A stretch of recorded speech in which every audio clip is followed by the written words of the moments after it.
Welcome to the Workamper Show, brought to you by Workamper.com. This podcast helps you discover how to finance your RV travel dreams.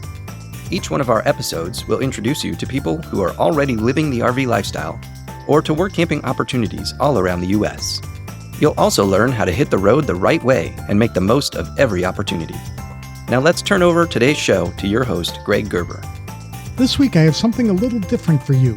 Knowing that it's still the holiday season and many listeners are traveling or with family, I decided to try an experiment. I'm going to interview a computer regarding the pros and cons of work camping and the RV lifestyle. Today's episode is sponsored by Workamper News. Wouldn't it be nice if work camping job listings for your ideal location just appeared in your email inbox? They can when you're a member of Workamper News. Join Workamper News today to start using the best toolkit for finding your next work camping gig. When they turn on job alert emails, members can select to receive help wanted ads from just one state or all the states they want to be in.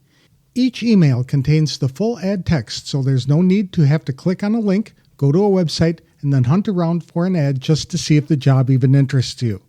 The job finding process is easier with Workamper News. Join today at www.workamper.com. There's been a lot of talk lately about artificial intelligence and what it means for many industries.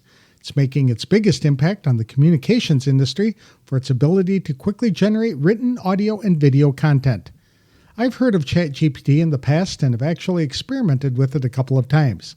I'll admit it impressed me with its ability to create content in just a few minutes by having some guidance as to what to write about.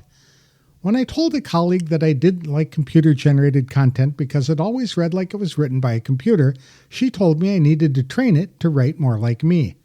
Intrigued, I followed her advice, and the result truly left me stunned. That was about the time I heard about realistic computer-generated voices being implemented at relatively low cost. So I approached Jody and Luke, the owners of Workamper News, with an idea. How about I do a tongue-in-cheek interview with ChatGPT about what work camping and the RV lifestyle is like? Then I'd run the computer responses through a voice synthesizer to create an artificial but real-sounding podcast interview. They agreed, and you're about to hear the result. Keep in mind, the computer's responses required very little editing other than to smooth some transitions between one question and the other. So, without further ado, please welcome my first completely virtual podcast guest, ChatGPT, to the show. Thanks for joining me today. This is going to be a fun interview. What's your name? I'm ChatGPT, your friendly AI assistant. You can call me whatever you'd like, Chat, GPT, or even the S'mores Whisperer if we're sticking with the Workamping vibe. What's your name? My name is Greg. Have you ever been RVing? I haven't been RVing myself since I'm, an AI.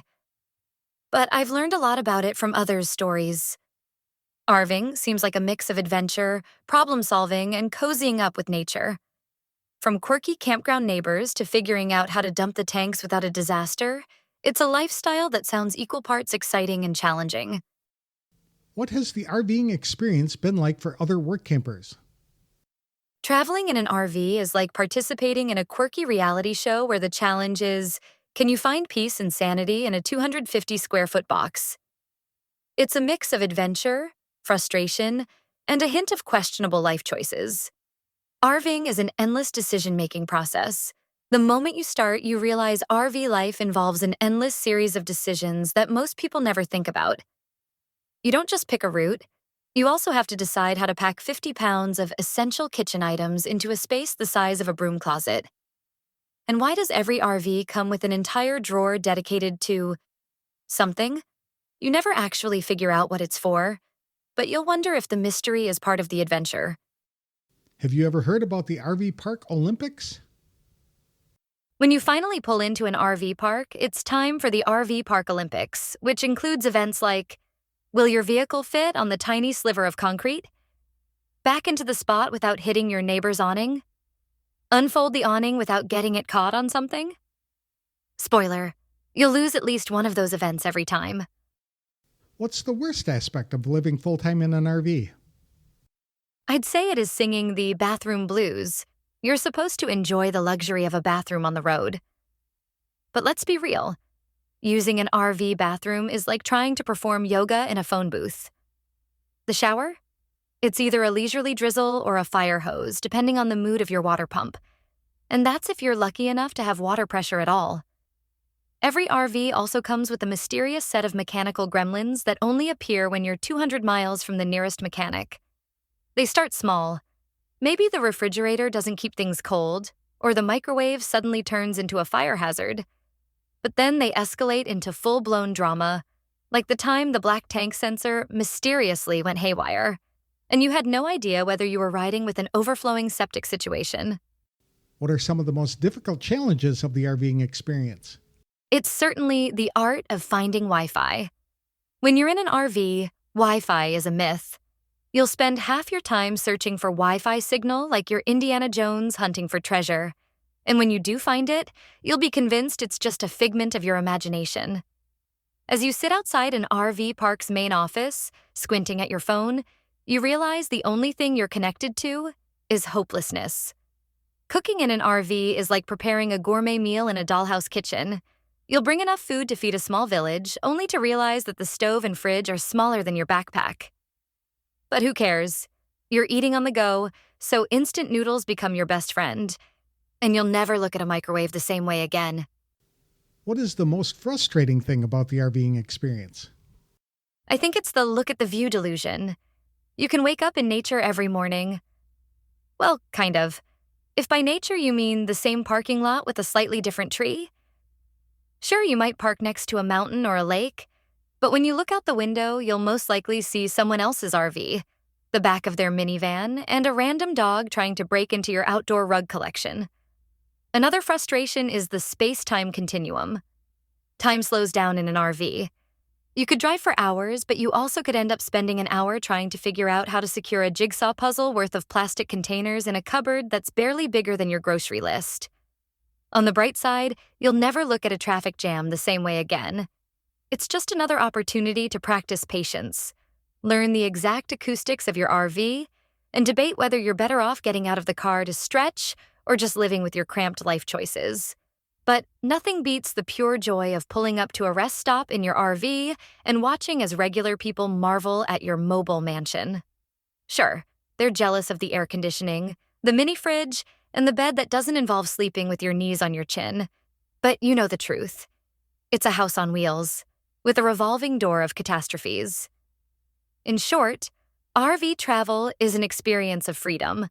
As long as you define freedom as sharing your personal space with the occasional loose screw, an endless hunt for power outlets, and the feeling that no matter where you go, the bathroom is never quite as close as you want it to be. But hey, it's all worth it for the adventure, right? What do you think a typical workamping experience would be like? It all starts with a seemingly innocent online ad. Workamping positions available at Sunshine Pines RV Resort. Work a little, camp a lot. As a seasoned road warrior, I thought, why not? After all, I had a travel trailer, a sense of adventure, and a bank account that seemed to whisper, you better find a job soon. Upon arrival, Sunshine Pines lived up to its name. Sunny, sure, but the pines were more like scraggly bushes that looked as tired as I felt. The manager, Chuck, greeted me with a coffee-stained smile and handed me my duties. Manage the front desk, clean the bathhouse, and, most importantly, keep the Wi-Fi running. Wi-Fi is the lifeblood of the park, Chuck explained, eyes wide with intensity. If it goes down, you'll wish you'd stayed wherever you came from. I laughed. Chuck didn't. Day one started smoothly. I checked in a few retirees in their luxury RVs who immediately asked for the Wi-Fi password. It's RV Life 123, I said, earning smiles all around. I even managed to scrub the bathhouse without discovering anything too horrifying. But then it happened. The Wi-Fi went down. I knew something was wrong when Mrs. Appleton from Site 7 stormed into the office, holding her iPad like a battle axe. I was in the middle of my virtual bridge tournament. Fix it. I fumbled with the router like a caveman discovering fire. Reboot, reset, unplug, plug back in. Nothing worked. Within minutes, a crowd of disgruntled campers formed outside the office, clutching devices and glaring at me as if I'd personally severed their connection to civilization. Maybe it's the weather, I offered weakly. Someone pointed out that the sky was clear. Another suggested, maybe it's you. Desperate, I called Chuck. What do I do? I whispered, crouching under the desk. Did you try turning it off and on again? He asked. Yes, Chuck. I'm not a total idiot. Well, he sighed. Time to go to the tower. The tower? That's how I found myself scaling a rusty ladder to the park's ancient Wi-Fi tower, armed with nothing but duct tape and a wrench I didn't know how to use. Halfway up, I realized I was afraid of heights. Below, Mrs. Appleton hollered, "Don't fall! We need the internet!" Sweating, shaking, and cursing every life choice that led me to this moment, I reached the top. The antenna was wrapped in what looked like a bird's nest, and was that a squirrel? Yes, it was. And it was chewing on the cables. "Shoo," I yelled. The squirrel stared at me, unbothered. With one hand clutching the ladder, I waved the wrench threateningly. The squirrel finally scampered off, but not before giving me a look that said, "This isn't over." I patched the cable with duct tape, descended like a hero returning from battle, and rebooted the router. The Wi-Fi blinked back to life. The crowd cheered. Mrs. Appleton muttered something about not trusting duct tape, but I didn't care. I was victorious. Later that night, as I sat by my campfire with a cold beer, Chuck strolled by. "You survived," he said with a grin. "Barely," I replied. "Welcome to Workamping," he said, tipping his hat. I toasted my beer to the stars. Maybe Workamping wasn't so bad, just as long as the squirrels stayed in their lane. What's the best type of RV to use for work camping? The best type of RV for a workamping experience depends on your specific needs, preferences, and the type of work you'll be doing. With travel trailers, the pros are they are affordable and available in a variety of sizes. They are detachable from your tow vehicle, giving you the freedom to explore without breaking camp. Plus, lightweight models can be towed by mid-sized trucks or SUVs. The cons for travel trailers are they require a reliable tow vehicle and may be less insulated than other options. These RVs are best for seasonal or part-time work campers who want flexibility and don't need to move constantly. What about fifth wheels? Fifth-wheel RVs have spacious interiors with lots of storage, often including multiple slide-outs. They have better stability while towing, and luxury models offer residential-style living, ideal for long-term stays. However, they require a heavy-duty truck with a fifth-wheel hitch, and they are larger and harder to maneuver in tight spots. Fifth wheels are best for full-time work campers who want comfort and space for longer stays. Would you recommend motorhomes? Class C motorhomes are compact and easier to drive than a Class A motorhome. The built-in living space means you can move quickly between assignments. These RVs often includes a decent amount of storage and amenities, but they have less living space compared to a fifth wheel or Class A. Plus, they require towing a smaller vehicle if you want to explore without moving your home.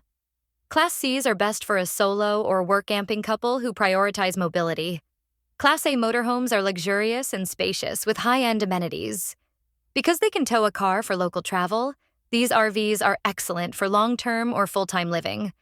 However, they can be expensive to purchase and maintain, and the larger size can limit campsite options. Class A's are best for work campers with higher budgets who prioritize comfort and luxury. What type of RV would you buy if you could? There are several key considerations for choosing the best RV. One is job location.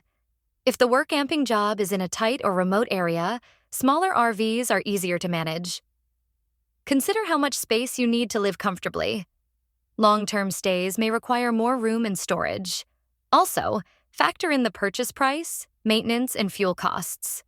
When in colder climates, look for an RV with good insulation and heating options. If you'll be moving frequently between jobs, then prioritize ease of setup and breakdown. Ultimately, the best RV for work camping is one that matches your lifestyle and the requirements of the job.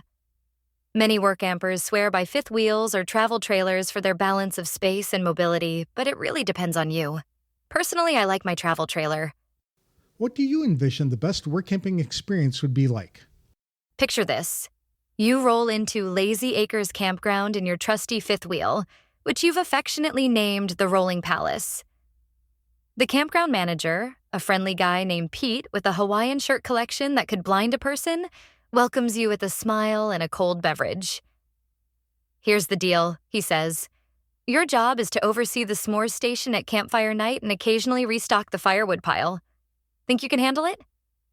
"Can I handle it?" you think, laughing inwardly. You've been through dump station disasters and squirrel invasions. This is the stuff of dreams. Your daily routine in the morning would be to wake up to the sound of chirping birds and the faint aroma of coffee wafting from your French press.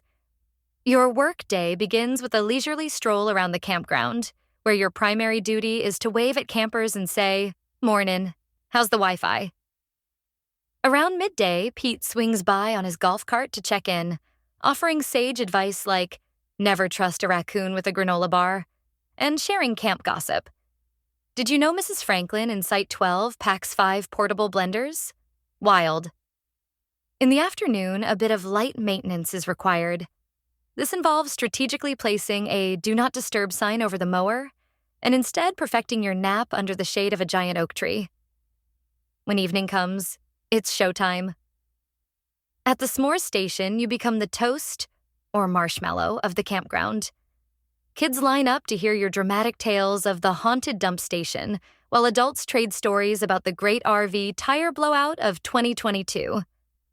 You expertly prevent marshmallow infernos and politely pretend not to notice when a camper sneaks an extra Hershey bar. That's pretty accurate. What are the highlights of the Workamping lifestyle? First is camper camaraderie.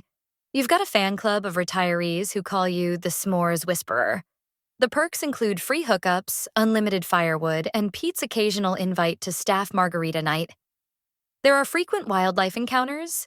You and the campground's rogue chipmunk Gerald develop a mutual understanding. If you feed him peanuts, then he stays out of the snack cooler. One night, a particularly ambitious camper asks, "What's the secret to being such a great workamper?" You wink and say, "It's all about balance. You want one marshmallow toasted, one margarita shaken." When the season ends, you pack up the Rolling Palace with a heavy heart but a full belly because those s'mores add up. But you've added a bunch of new friends to your Rolodex. As you pull away, you wave goodbye to Pete, promising to return next year, and Gerald salutes you from the firewood pile. What kind of hurdles do workampers face on the job? Workamping isn't all scenic sunsets and free campsite hookups. It comes with its fair share of unique challenges that will test your patience, sense of humor, and ability to keep a straight face while holding a plunger. Here are some of the funniest and most relatable hurdles workampers face. Number 1, the battle of the Wi-Fi warriors. You'll quickly discover that the most important thing in any campground isn't the view, the amenities, or even the bathrooms. It's the Wi-Fi. The moment it goes down, you'll be surrounded by campers clutching tablets, phones, and laptops, staring at you like you're Gandalf, expected to shout, "You shall have internet." Spoiler, you won't. Number 2, dump station disasters. Your RV neighbor swears they're an expert at handling the sewer hose, but suddenly you're in a live-action horror movie. Cue the frantic yelling, the unmistakable smell, and the realization that you're now ankle-deep in something that's decidedly not water. You'll learn 2 things fast. Always double-check your connections and never stand downstream. Number 3, camper complaints. As a workamper, you're the go-to for every little inconvenience. For example, the firewood's too wet. The raccoon stole my hot dog buns.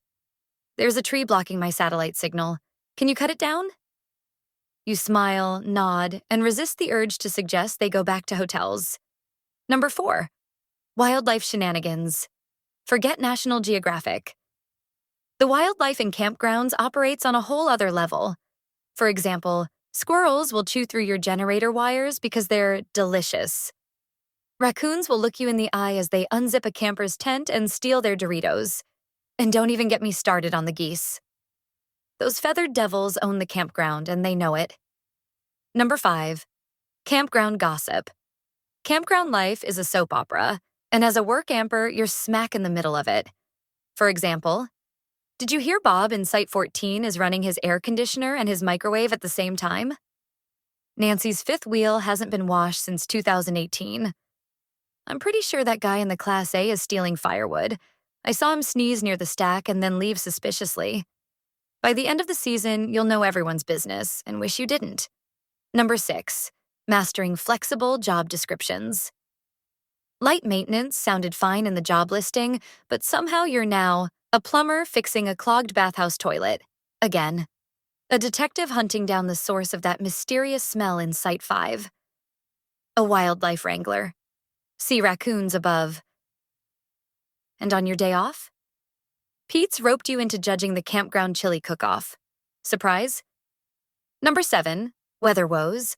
You'll endure every extreme Mother Nature can throw at you, such as heat waves that turn your RV into a rolling sauna, torrential rainstorms where you wonder if Sunshine Pines should be renamed Soggy Swamp, winds so strong they steal your awning and leave it in a tree, where it now waves like a sad, defeated flag.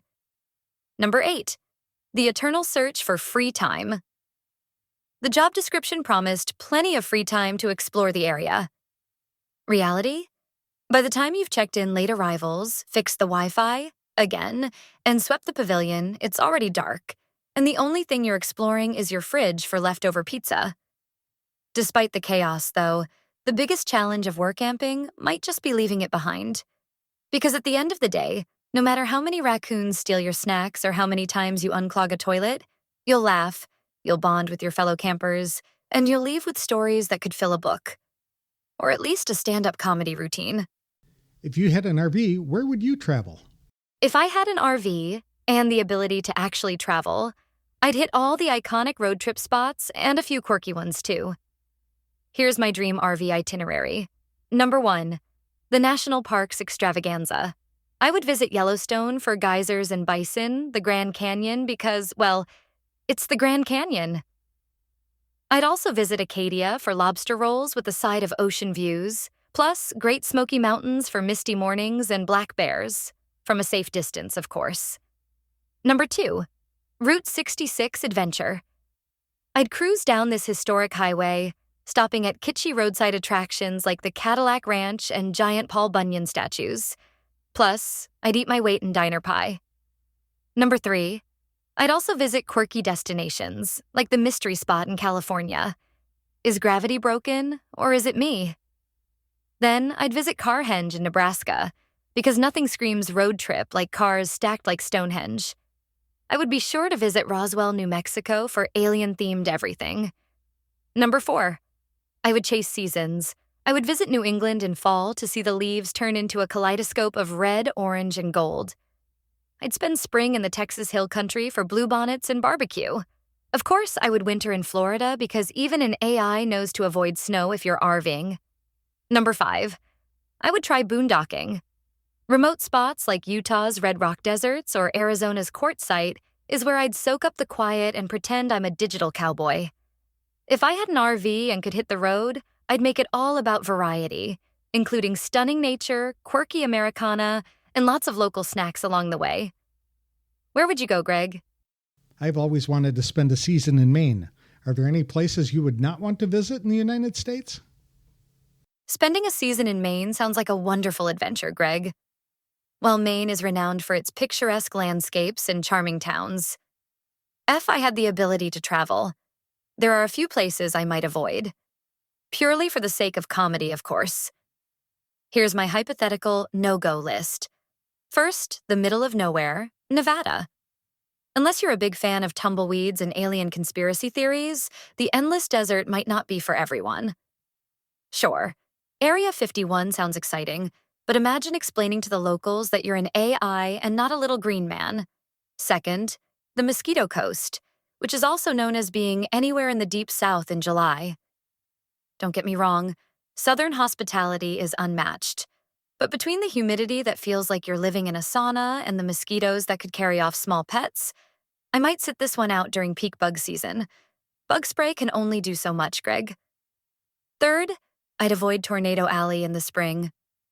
Look, I respect the thrill seekers who chase storms, but if I'm rolling in an RV, I'd prefer to avoid watching it fly off like Dorothy's house. Is that a funnel cloud, or is it just my neighbor's awning in the wind? Fourth, Los Angeles. During rush hour, RVing through LA? That's a bold choice. You might as well park in traffic, fire up the grill, and start making s'mores because you're not moving anytime soon. And don't even think about finding RV parking anywhere near the beach. Fifth, I would not go anywhere a feral hog problem exists. If a local news headline reads, "Wild hogs invade suburbs," you won't find me camping nearby. I've seen those viral videos. Feral hogs charge faster than a campground Wi-Fi complaint. Sixth, avoid Death Valley in August. Yes, the name is a hint. I get the allure of dramatic landscapes, but when the only shade is from your own RV and the AC unit is gasping for mercy, it's time to reevaluate life choices. It's a dry heat, they say. Sure, but so is an oven. Seventh, do not visit any town where the gas station sign reads, "Next service is 100 miles." I like adventure as much as the next AI, but I draw the line at, "Did we bring enough gas?" and "What's that rattling sound?" No one needs that kind of stress when they're miles away from cell service and the nearest mechanic. Eighth, I would avoid New Orleans during Mardi Gras, especially if you value sleep. NOLA is an amazing place, but if you're workamping at a nearby RV park and expect peace and quiet during Mardi Gras, well, let's just say earplugs won't cut it. Great for beads and beignets, though.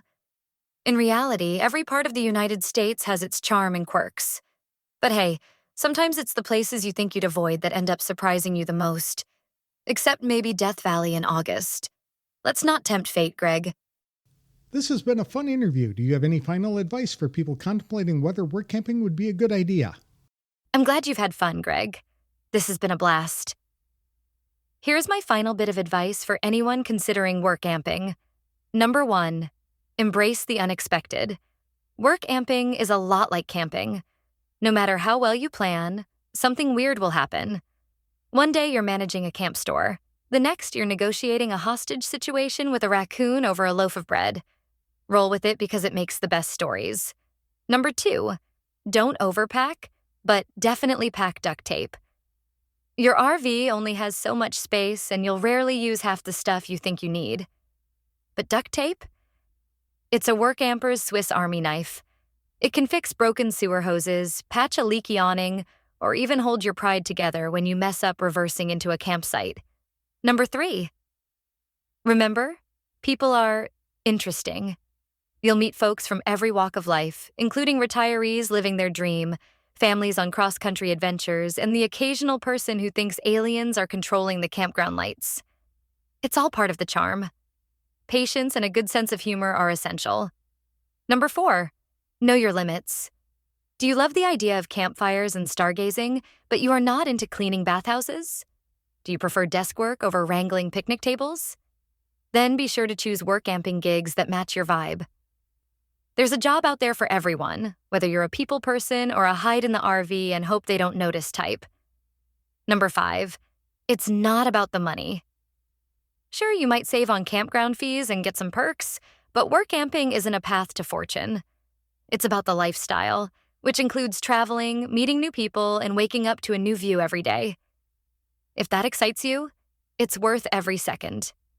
Finally, be ready to laugh. No matter how challenging the day, there's always humor to be found. Whether it's fixing a Wi-Fi emergency or realizing too late that you parked on a hill and now your sewer hose has, problems. Laugh it off. Workamping is part work, part comedy show. So if you're craving adventure, love a good challenge, and can find joy in the quirks of RV life, workamping might just be your perfect gig. And hey, even if you find yourself ankle-deep in a septic mishap, remember it'll make for a great story later. Thanks for joining me. I appreciate your time.